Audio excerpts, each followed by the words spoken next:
You tell a story. He does too. Can he one up you? Well, that's up to you. Tell your best tale and you never know. You could be a winner on the One Upper Show. Okay, and welcome back to the One Upper. I'm your host, Ted Blazak. We're coming to you from downtown Coeur D'Alene in the northern panhandle of Idaho, where our family actually, side note, we've gotten together for our son's high school graduation. Both Wyatt and Chase are graduating. So the family got together and we said, hey, let's do our podcast thing again. So here we are, and we got another great guest on the show today. What's your name? My name's Samuel. Samuel, hello. And where are you from, Sam? You all? Originally from California, moved around a bit, and then settled down here around 2020. Around 2020. So Yeah. right before COVID broke out, you. Right in the middle of it. Yeah. Okay. Yeah. All right. Cool. Well, welcome to Idaho. Thank you. Yeah. Has Idaho been good for you? Yeah, I prefer it. Oh, good. So I hear you got a good story. I do. All right. Let's hear it. All right. So growing up, I had behavioral problems. Oh. I wasn't doing well in school, wasn't doing well at home, a lot of arguing, stuff like that. Yeah. And my mother and her boyfriend at the time, not knowing what to do, spoke to an educational consultant to try and make a plan, and they decided to send me to therapeutic wilderness therapy. Therapeutic. And you say educational consultant. Was this like the high school guidance counselor or someone they found in the yellow pages? It's a private company, I think. It's not part of the school district. So there's some sort of private company that advertises your kid a pain in the butt, give us a call. More like if you don't know what to do with your kid anymore, or something's happening that's not supposed to be happening in school, which was happening, you would go to them to try and come up with a plan with them. And because they have resources that most people don't know about that could help out. What was happening? What were you doing? What's the worst things you were doing? I was 15. 15. Tough age for anyone. Everybody acts out at 15.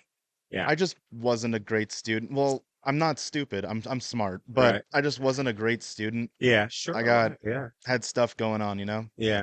And so it just got to a tipping point, and they decided to take a drastic measure. I see. And I believe it paid off. Yeah. But it did come at a price. Oh, yeah? Yes. Oh, okay. What is that price break? So July 2017, I was sat down in the living room after coming home from summer school because I just failed the year. Oh. And I was told that I was being the next day I was boarding a plane to go to Utah to go to a therapeutic wilderness program. Oh. And I agreed because I knew I needed help. I didn't really have much of a choice. Oh. And so I went. And so I went on the plane. And then they dropped me off with some counselors that worked at that program. The place is called Aspiro. Say it again? Aspiro. Aspiro. It's not around anymore. Oh. We'll get to it. Okay. All right. And so what they do for when they intake you, they take you to a warehouse in Provo, Utah.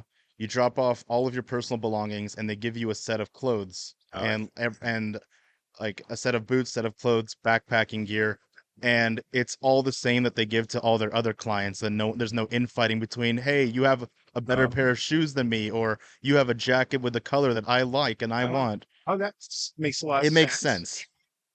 And so then they drove me up to their base camp. It's in Fairview, Utah. It's a small town on the way to Park City, the long way though. Oh, you know what? I've made that drive, and it's actually a beautiful drive. Utah is beautiful. It really is. It is. Really gorgeous state. Yeah, really unique. Alpine desert environment. It's just crazy. Yeah. Yeah. And so the next 3 months were just the same weekly cycle of being at base camp, go talk with your therapist during one of the days of the week, Then you get handed an itinerary for the rest of the week, which is a location that you're going to be in Utah, and then what you're doing there. Usually it's backpacking. So you said 3 months? 3 months. So you were there for 3 months, and basically for 3 months, For 3 months, they I keep just you on the scheduled regimen, and Yep. it's a lot of physical a activity. lot of physical activity. I see. I have not looked better since. Yeah, so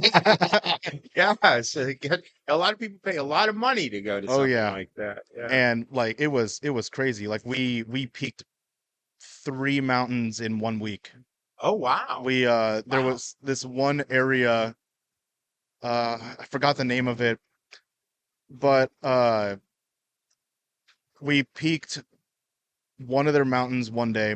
Then we went down to the middle of the valley in between the second peak, peaked that one the next day, and then we peaked another one just for the hell of it Oh. because we had time. We didn't expect that we were gonna have time after that. We Wow. thought it was gonna be like a whole week to do both of those, so we That's just did a third. awesome. How energetic. Yeah, That's really great. I mean, it was great. The therapy I received, on the other hand, wasn't so great. It wasn't very effective. The therapist Oh. wasn't really into it. I didn't really have a connection with him much. Oh. And I just appreciated the time that it gave me to self-reflect and think about like what landed me in this situation in life, you know? Yeah. That's you know what I got to say, for a 15-year-old, you had a lot of maturity to find value in it right away, because I definitely did not find value in it immediately. I did not. First week I was there, I was bawling for my parents, crying and blah blah blah. yeah. Yeah. I mean, and some kids don't go there willingly. Yeah. They have this service that you can use to send your child to any therapeutic program that's inpatient, called transportation companies. You hire a transportation company. They come to your house at like 3 in the morning. It's always sometime early in the morning.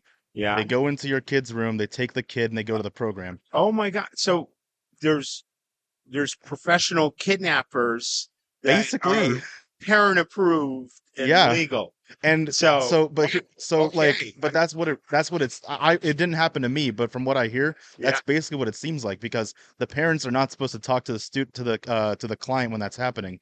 Wow. So they're supposed to be out of sight in their own room. No one's supposed to talk to the kid when the transport stuff's happening. So the kid really does think he's just being taken against his will somewhere. Right. It's crazy. Yeah, that sounds crazy. It Yeah. just scared the heck out of me. Yeah, and it Wow. definitely did. Wow. Uh, So you're there for 3 months. yep. You're backpacking like crazy, hmm but the therapist is just lame at his job. I wouldn't say he's lame. I just didn't connect with him. Okay. There wasn't like a effective therapeutic bond. Okay. There wasn't much. We didn't really touch on anything, Oh. and some of the therapeutic practices just seem weird. Like what? So, for example, there is within your first 2 weeks there, your parents send you something called an impact letter. Oh. And it's basically like a letter to you from your parents about why you were sent there, their Yeah. feelings on it. And it's just, it would be fine if it was just that. Yeah. But this program made you read it out to your entire group of like 12 Ooh. other kids. So it's just airing out So dirty it's- laundry. They shame you. Well, it's not, I wouldn't or say you have to be it's public supposed to about be, your it's supposed to be encouraging support from others, fault. but it can be seen as shaming. Yeah. Or Well, like, okay.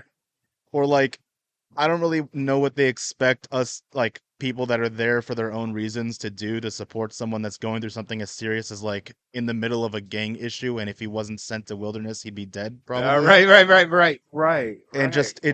it seemed like it was either leaning on like, what are we supposed to do about it, and there isn't a reason to tell us this. Right. And so I don't really believe in the whole group therapy aspect, unless it's like unless the whole group has like a common bond, like Right. Alcoholics Anonymous. They're all there for the same reason necessarily. Right. And But it's it a doesn't. wonderful program, by the way. Yes, it really is. know a lot Yes, about value. but when it's everyone coming from their own walks of life and they all have their own problems, it's really just airing out their dirty laundry. Sure. There's not really much of a point to bring it up to everyone else that's there. Yeah, I'm not a therapist, but yeah. But so anyway, so you're there for 3 months, you're doing this backpacking, you're not gonna think, and I'm assuming something happened. So, well, multiple things happened. Uh, There was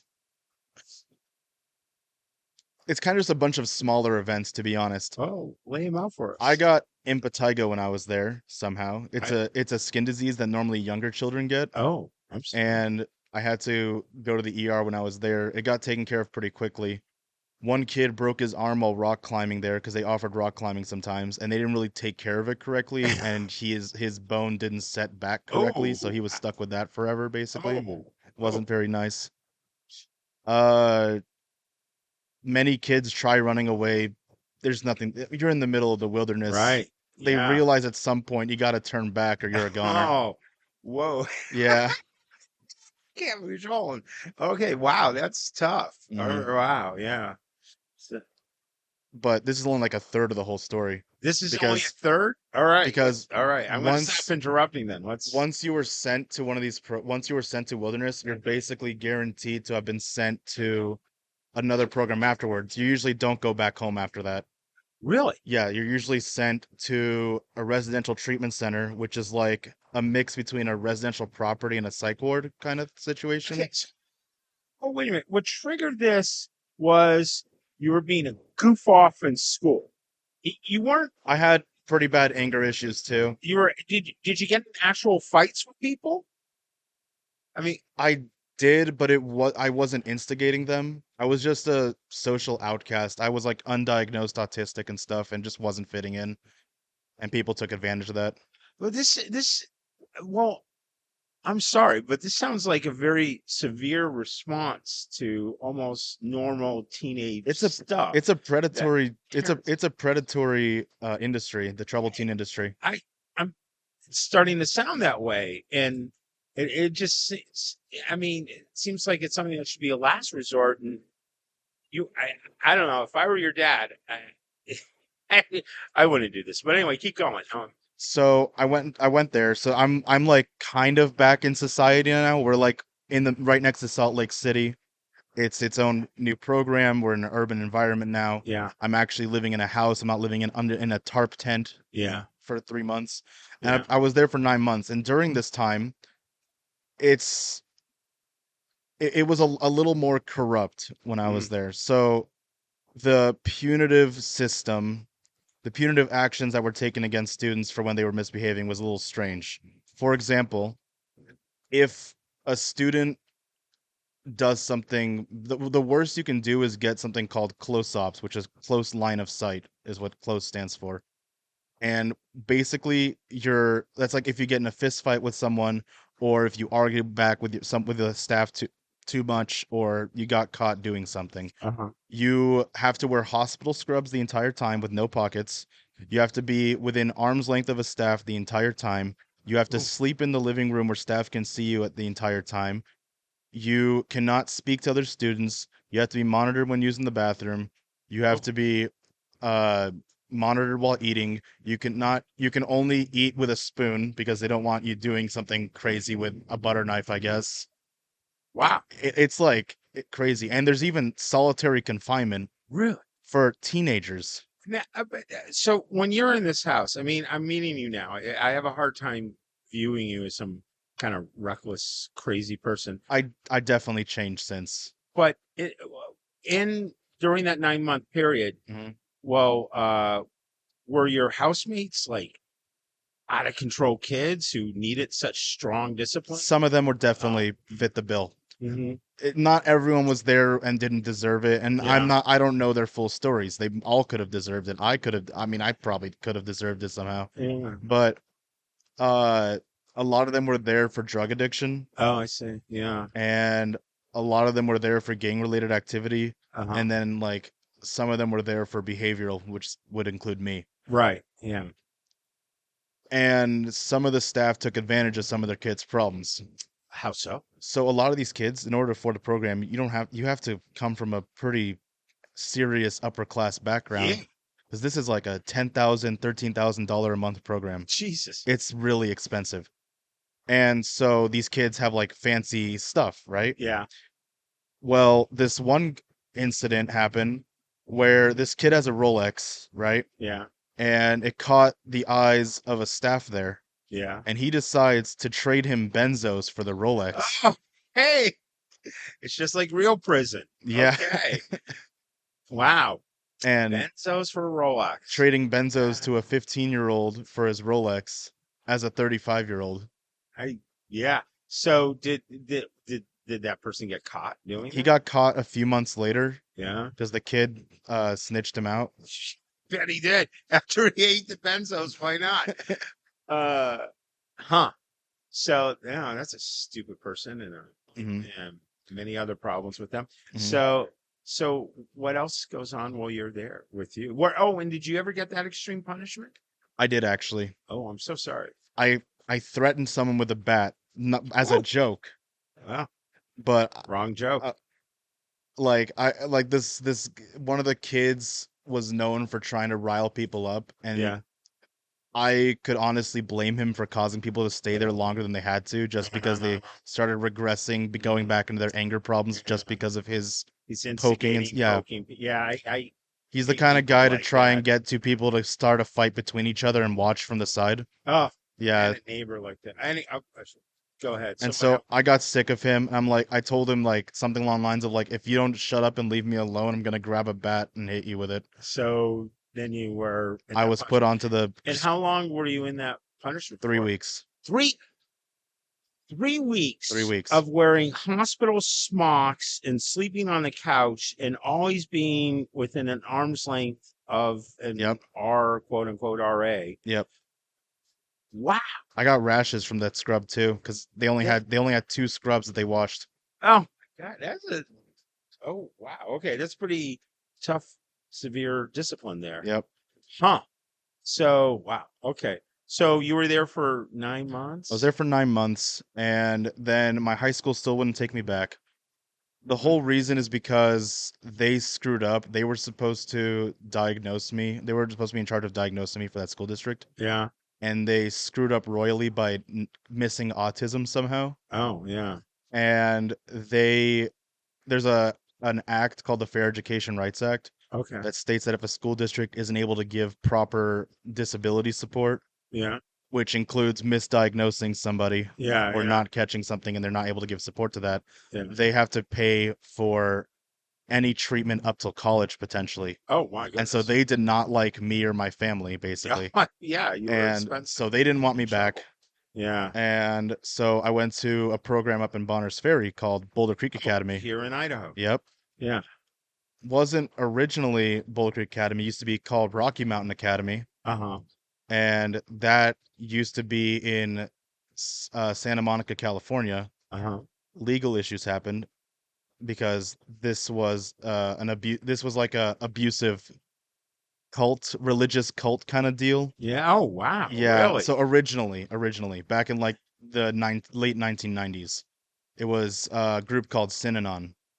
And they had issues with theirs, and they were forced to split campuses. They still have they still had their program down in Santa Monica. Half their campus had to move to Bonners Ferry, Idaho. Started 2 programs called Northwest Academy and Rocky Mountain Academy. Okay. Both of those went bankrupt due to abuse lawsuits and stuff. Huh. And then a company called United Health Services swooped in, bought the properties, and installed their own programs there. Huh. Now, if you want to know who United Health Services is, Yeah. have you ever heard of Paris Hilton? Yes, of course. Do you know yes. about her situation with that schooling stuff? No, not in the least. She went to an abusive program called Provo Canyon in Utah. Paris Hilton was, I mean, She was in one of those programs, yes. Really? Yep. There's a whole YouTube documentary on it and everything. Really? Yeah, it's called This Is Paris. She's part of it and everything. Huh. She has a whole campaign against it and all I that. had no idea. She's like going for like federal because she's trying to enact federal oversight for these programs. Oh, that sounds like a good idea. Because the biggest issue is lack of accountability and oversight. Yeah. And it seems like it's just this whole industry. It's a whole industry profiting Wow. off of people's mental struggles. Huh. That's Like, I've never heard anything like this before. There are people that definitely work in the field that do genuinely care, Sure. but at the end of the day, to the corporate company, it's about the money. Huh. Yeah. And so United Health Services also owned Provo Canyon, where Paris Hilton went to, Oh. but they also ended up swooping in and buying Rocky Mountain Academy and Northwest Academy after they went bankrupt, and they turned into Boulder Creek Academy and Northwest Academy. Moved the campus because it used to be in the Romanos, but there was fear of rock slides because the road was starting to deteriorate pretty badly, and so they moved it to Bonner's Ferry. Do you know where the Kootenai Casino is? Yes, I do. So you know the road on the right of it when you get off the freeway, instead of turning left to the casino, you just go straight. Not, quite, but yeah. Keep following that road to Timothy Lane, and that's where the old campus used to. That's where the old campus is because it's no longer a thing anymore. Oh, I see. What ended, and so I was sent there, and I was there for 2.5 years. Jesus. So let me get this straight. There was 3 months in the wilderness backpacking, Mm-hmm. then 9 months at this halfway house in Utah. Basically a halfway house, yeah. With strict A lot more restrictive And then- halfway house. And then 2.5 years somewhere At a therapeutic boarding school. at a therapeutic boarding school. Yep. Okay. And The last time I was in public school was 9th grade. this is a combination of your old public school didn't want to take you, and your mother and her boyfriend would rather. I don't want to say I had learning disability, not learning disabilities, but learning struggles for a long time due to my autism never being diagnosed, which autism is a huge factor in learning disabilities. Sure. Yeah. Never got diagnosed somehow. I was taking tests all the time when I was little, and it somehow flew under the radar. Wow. Never got caught, so never got the proper support for it. I was just a miscreant kid. Yeah. And so that landed the school in hot water Yeah. after I got sent to wilderness. I got diagnosed with autism went after I was sent to wilderness. And so they got caught after the fact. That's why there's a huge issue. But that even begs another question, because so you're in these programs and they diagnose you with autism. Not the program. Well, somebody has. Yes. At the point while you're in the program. Yes. Okay. So isn't that like, why are we keeping this kid in discipline? We know he has autism. Why aren't we addressing that fundamental issue? Because the program claims to address that fundamental issue. Through discipline? Through discipline, hard work, and building character. How's your character these days? It's coping. Good Lord. So this is just tragic. I feel really, I'm sorry. Hey, that this happened to you. honestly, I made the best of it. Well, I met some great people. great for you, man. That's amazing for you that you have this attitude. Mm-hmm. I mean, honestly, I'd probably be perpetually angry. I'm impressed with your maturity. I try not to think about it too much. Yeah. I mean, I try to advocate against it if I could. It's not that the idea behind the program this system makes sense. Yeah. To have a more severe thing in place in case like regular therapy isn't working out anymore. It makes complete sense. Just the fact that there's no accountability or oversight. Yeah. Letting the corporate company basically rampage scot-free and get away with horrendous things. That's the main issue. So my sense is and it's been about what 2-3 years since and you've been doing some advocacy to encourage, and I'm so glad you're on our show to share this. I really am, because I'm learning about it, and I'm sure our listeners are learning about it. And I mean, I need to research this more, but it seems to me that oversight is clearly needed here. Is there, for people like me who are ignorant, is there like a webpage, or is there a way to get involved? There is a very large community on a forum website called Reddit. Reddit, yeah. There is a community called Troubled Teen Industry. Troubled Teen Industry. Yes. On Reddit. Yes. Okay. Oh no, so it's Troubled Teens. That's the name of the forum. And the forum is Troubled Teens. Yep. Reddit. And we're going to we're going to put that in our social media links on the bottom of this interview. And all throughout that forum, there's stories from people that have been in programs like this. There's parents asking questions and receiving answers. Like, they want parents to come to that community so they can get answers from them. Because what these programs do, they give a pamphlet to the parent, Right. and it's very propagandic, I'd Right. have to say. They want to do their sales. There's a Yeah, profit motive. but like it goes as far as to say like if your child is complaining about the program or raising an alarm about something, it's just a manipulation tactic to get out quicker. Right. But Wow. it goes so far that one student had something like actually severely traumatizing happen to him when he was there from another student. Oh. He was sexually assaulted by another student while he was there, I would have. and the program never reported it to the police.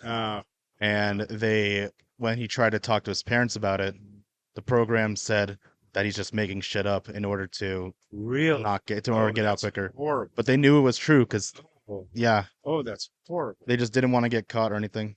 How'd you get out? I graduated. I mean, I got my high school diploma through it. It's a self-accredited school, Yeah. so it's barely a high school diploma. Right. Yeah. I wasn't prepared for college at all. My first term at NIC hit me so hard. Yeah. I was a shell of myself during that time. I'm sorry. Wasn't taking care of myself, failed all my classes except for music. I didn't sign up for their music class originally, Yeah. but after the RA heard that I knew how to play drums, she talked to the music one of the music professors there, Max Mendez. Yeah. And he invited me to his class. If it was not for him inviting me to that class, I probably wouldn't be around anymore. Oh wow. Because Really? that's the only class I passed. That's the only class I actually felt a connection in. Oh. It was my one like thing I was good at. And I was in that class for 3 years up until last term because he's retiring. Oh, I see. Yeah. See. Well, did you ever get to tell him how much of? I did. That's good. I'm sure he was very happy to hear that. Mhm. So, well, you're living here now. You're looking for work right now. Yep. Are you playing drums still? I don't have my own drum set, unfortunately. Oh, man, I relied on the gotta- college for practice and stuff. Yeah. You gotta, man, I want to see you get a drum set. Well, how do you feel about your future after coming out of a tough past? Future looks bright, to be honest. Yeah. Good. It's rocky, but it'll get there. I know it'll Yeah, get there. Yeah. I mean, you seem like a really good person. You seem responsible, hardworking. Life will reward you, man. Life will treat you a lot better. There's karma in the universe. There really is. I Mhm. had a really shitty childhood, and right now I'm living the high life. So, okay, wow. Life's what you make of it. Yeah, yeah. So, is there anything you want to add to this story? I mean, we got a really good picture. And this is, Yeah. and this story is, oh, there is something you want to say? Yeah. Oh, please. To any parent that's struggling with their kid, don't forget to listen to the kid too. Sometimes these programs are the most extreme option you can take, and they'll have effects that will last the rest of their life. I probably won't stop being able to think about this decision. Trust has definitely been lost between my parents and I. It's getting better. Yeah. The relationship with my parents have gotten a lot better since, Yeah. but it definitely it's not for the best yet. Yeah. Well, Samuel, yeah, it's a profound story. It's a tragic story. It's also a story of perseverance and your strength, and it's so good to see you come through it. Mhm. Normally this is a lighthearted little kind of game show thing. And, My bad. right? Normally now I try to one up you and tell my story and no, of course I don't have anything like this. I was always the fat obnoxious kid that didn't get along with anyone, and my father thought Outward Bound would be a really good I went to thing. Outward Bound. Oh, you did? Yeah. I got kicked out. Probably what happened to me. He was begging me for like about a year, or I shouldn't say begging. I mean, he was telling me, you should go to Outward Bound. I was like, no, I'm not going to Outward Bound. No, I'm going to my room to play Atari. Okay, goodbye, Dad. No, so I can't compete. Thank you for sharing your story. I really no problem. appreciate it. And listeners, we're not going to play the one-up game with this story, but if you have something to add to this important issue, perspective, a personal story, we would really like to hear from you. So please email us at theoneupper.show@gmail.com, or visit us through our social media links like Instagram, or visit our Facebook page, and also our webpage, oneuppershow.com. And we're looking forward to seeing you again at our next story. And Samuel, thank you so much. Yeah, no I problem. really appreciate that. That Yeah. was great. That was great. And The One Upper Show is brought to you by Trailblazing Canvassers and the Burning Sage Productions.